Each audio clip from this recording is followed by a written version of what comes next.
Live from our studios here, number 35, Jenhaman Street in Accra. Good morning to you. Welcome to the news on 3FM 92.7. I am Noble Crosby Annan. Coming up this morning, private legal practitioner slammed state institutions. 60 bodies have been fined 5.6 million cedis for RTI violations. Also, Les Hub warns farmers may suffer financial losses despite projected bumper harvest. Plus, Child Rights International raises alarm over weak protection in schools following the removal of KNUST SH's assistant headmaster over a viral video. We have details of these stories and a lot more coming to you shortly. Stay with us.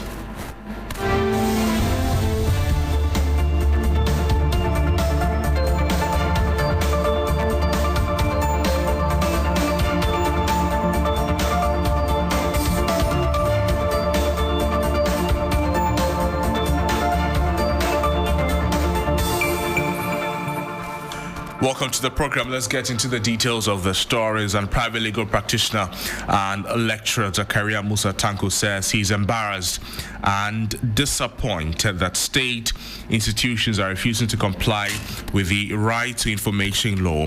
And this follows a Corruption Watch report revealing that over 60 institutions, including the police, judicial service and parliament, have been fined 5.6 million cedis for violations, with taxpayers footing the bill. Mr. Tanko stressed that the law already exempts sensitive information, making the breaches needless and avoidable. Because when you look at the institutions that we are talking about, these are institutions that are key in our governance architecture. We're talking about church, we are talking about the judicial service, we're talking about the Attorney General Department, we're talking about the Ghana Police, we're talking about the Audit Service, and we are talking about the Parliamentary Service. It couldn't be more bizarre than this. These are institutions that are supposed to be at the heart of our governance architecture, and they are refusing or failing to adhere to a basic constitutional requirement that has been backed by an act of parliament. And what is this basic constitutional requirement? The right to access information. And it's a universal right now that is becoming more of a universal right, where everybody has the right to access information, that is with a public institution or with a private institution that is providing a public service. When you look at the money, the penalty that has been imposed on them, it is not the individuals who are going to pay for it. It is the same state institution that is going to pay for it. Away from that, the Legal and Entrepreneurship Support Hub has warned that Ghanaian farmers risk suffering financial losses despite this year's projected bumper harvest. While the government has released funds for the National Buffer Stock Company and partnered processing plants to buy excess produce, the hub says cheaper imports and food smuggling from neighboring countries could flood the market and determine or undermine local farmers. Director of Policy and Advocacy, Edward Karwe, says without stricter controls on imports, the gains from increased production could be lost. We say that agriculture is part of the entire economy, and then everything has to work together. The challenge that we normally have is to be able to look at what really is produced within, and then how much food can be brought from outside, that is through import. So for that matter, we need a number of cluster of policies.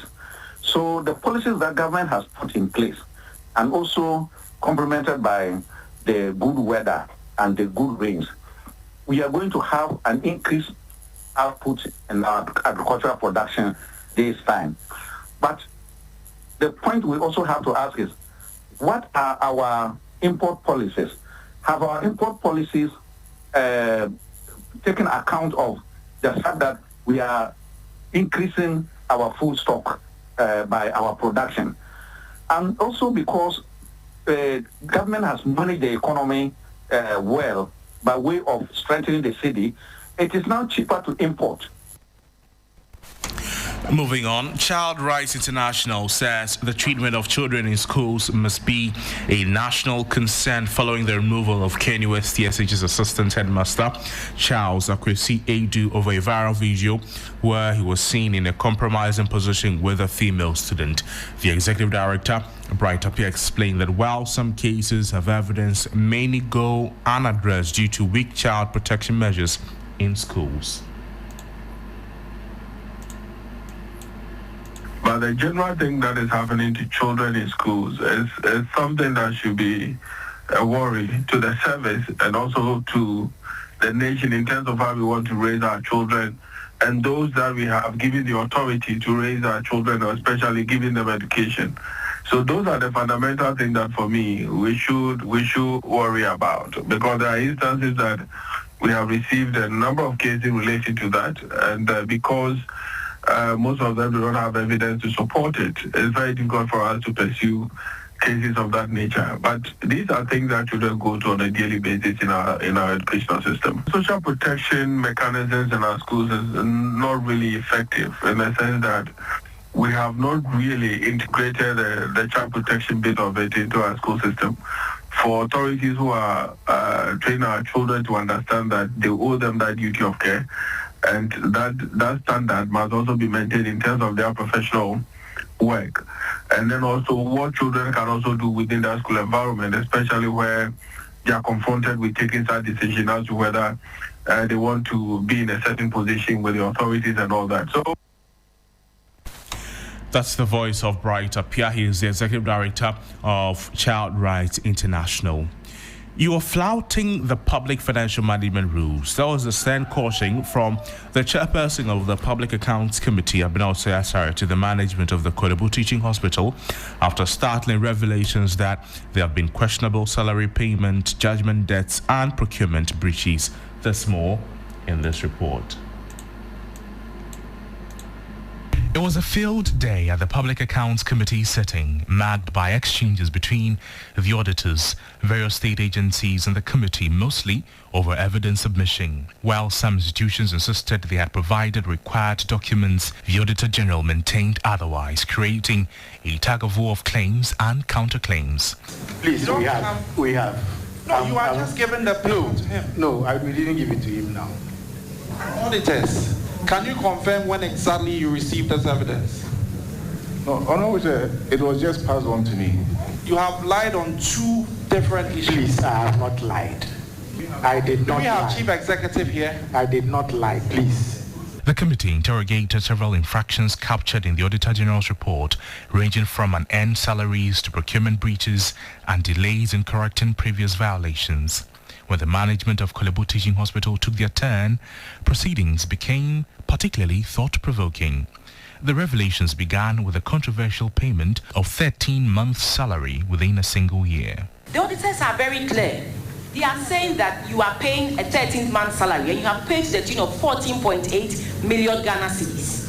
What they are asking you to do the right thing. Is that process too difficult for Kolebu Teaching Hospital to do? Going forward, Honorable Chair, we'll stick that. You are not doing anybody a favor by saying going forward. That is what the law mandates you to do. Attention then shifted to judgment debt arising from medical negligence, one involving an overdose of medication and another tied to a mortuary mix-up. Now, before we go this morning, let's bring you some more stories, as we're still more than 3 years away from Ghana's next general election, but early signs are already beginning to shape the political landscape. A new survey by Global Info Analytics has sparked fresh debate as it highlights which flag bearer or candidates are likely to lead the polls in the 2028 general elections. Judith Brown has more in this report. According to the poll, Chief of Staff Julius Deborah is the only potential NDC flag bearer who trails when marched up against both leading MPP aspirants, Kennedy Japan and former Vice President Dr. Mahmoud Bawumia. The results suggest that unlike other top NDC figures, Julius Deborah is less favored by voters when paired with either of the MPP frontrunners. So what exactly does the data tell us? Now, taking a closer look at the numbers, We realized that when paired against Dr. Mahmoud Bawumia, the poll shows Johnson Asiedu Nketia leading with 50% over Dr. Bawumia's 45%, Dr. Kasiel Atuforsin even stronger with 53% to Dr. Bawumia's 44%, and Haruna Idrisu polling ahead at 55% compared to 42% for Dr. Bawumia. But in a matchup between Julius Deborah and Dr. Bawumia, the tide shifts. Bawumia leads with 50% to Julius Deborah's 46%. And when the same candidates are pitted against Kennedy Japan, Asiedu Nketia wins with 51% against Kennedy Japan's 44%. Atuforsin sees another commanding lead with 54% to 42%, and Haruna Idrisu remains dominant with 55%, while Kennedy lags behind at 41%. You can get more on this report on our website, 3news.com. But that's it for the morning news on Sunrise on 3FM 92.7. I'm Noble Crosby Annan. I'll be back shortly with business news.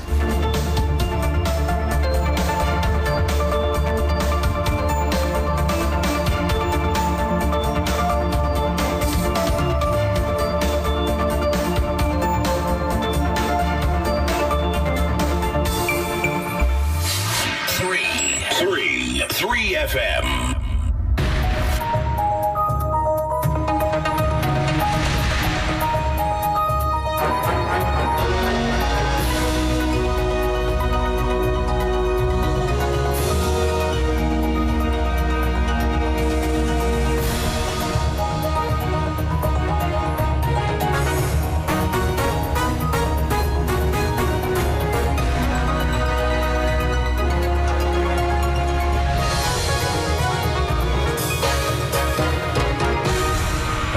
Welcome to the business segment on Sunrise on 3FM 92.7. I'm Noble Crosby Annan. Coming up this morning, Ghana Chamber of Construction Industry says government must stop competing with US in the high-end market and focus on mass housing. Meanwhile, Lands Commission urges buyers not to pay without a land search to avoid fraud. Plus, Bank of Ghana and Islamic Finance and Research Institute of Ghana champion an interest banking to unlock fiscal space for economic growth. You have details of these stories and more coming to you right away.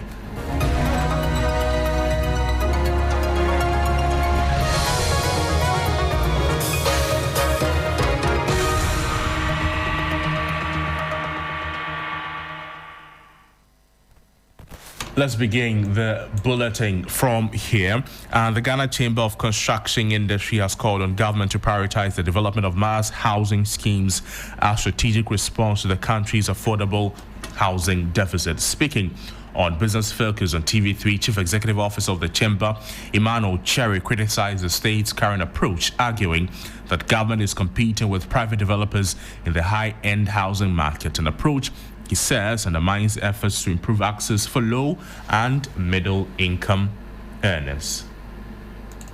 If government is really into business of providing housing stock for its population, then the best it could do is to fill in the gaps of mass housing and social housing. That is his business. But the competition within the middle class stocks, and that is where we have a little bit challenge.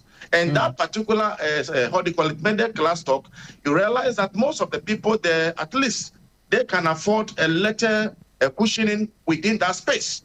But the people who cannot, who earns less than 2,000 Ghana cedis a month, the saving culture of Ghanaians is a challenge. So therefore, our mortgage system is completely porous.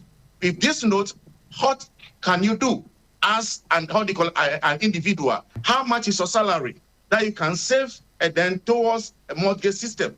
So because of this, the banks are also taking advantage and they're trying to at least go for low risk ventures, which you completely will be ruled out, and then targeting the middle class and the upper class. If that happens, what then happens to the lower class?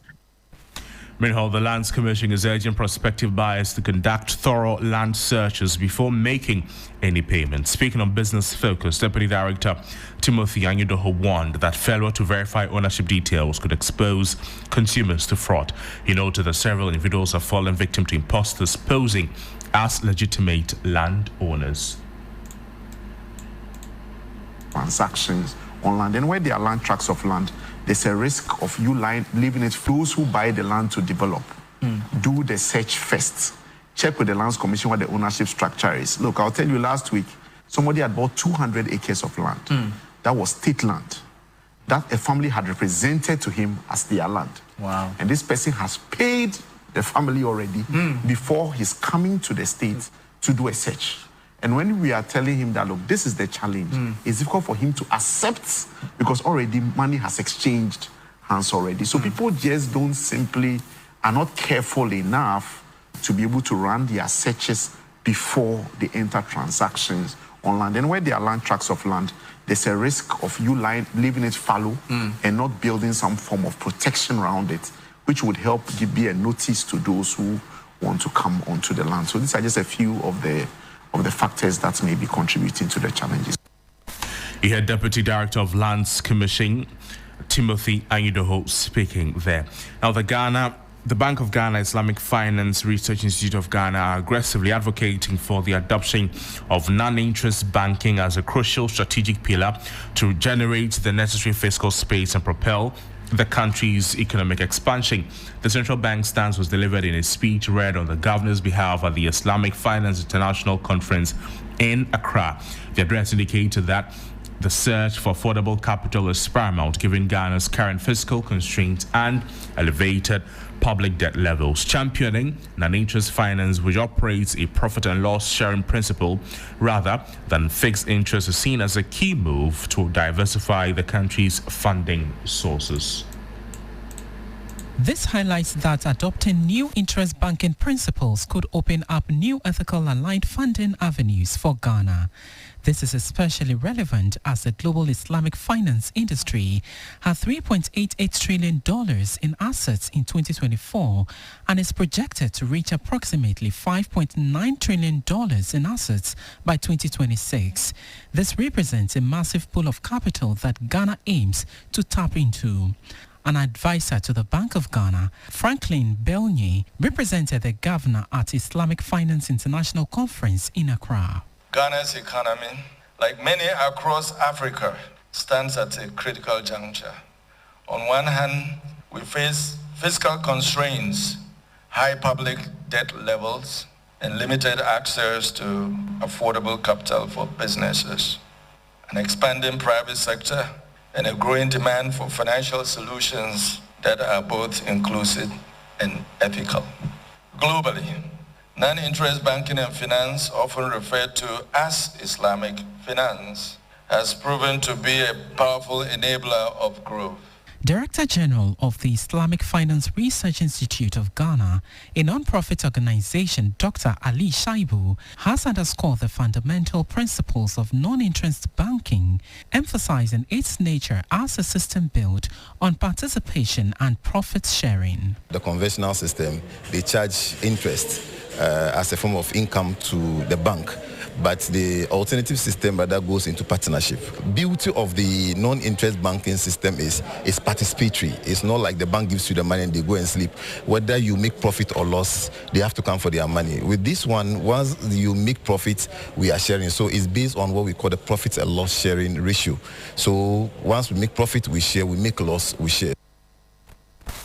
And now before we go, let's take a trip on the commodities market. On the interbank foreign exchange markets, the dollar is selling at 12 cedis 42 pesos. It's gained a peso. The British pound is selling at 16 cedis 68 pesos. It's gained 4 pesos. The euro is selling at 14 cedis 57 pesos. It also gained 14 pesos. However, be guided that these figures could be higher at the Forex Bureau. On the global commodities market, Brent crude is trading at $67.74 per barrel. Gold is trading at $3,826 per ounce, up by 66 cents. Cocoa is trading at $6,998 per ton, up by $90. That was a trip on the commodities market, ending the business news on Sunrise on 3FM 92.7. There's more news on our website, 3news.com. I'm Noble Crosby Annan. Sunrise is up next with Eric Monegbeta and the team. Good morning.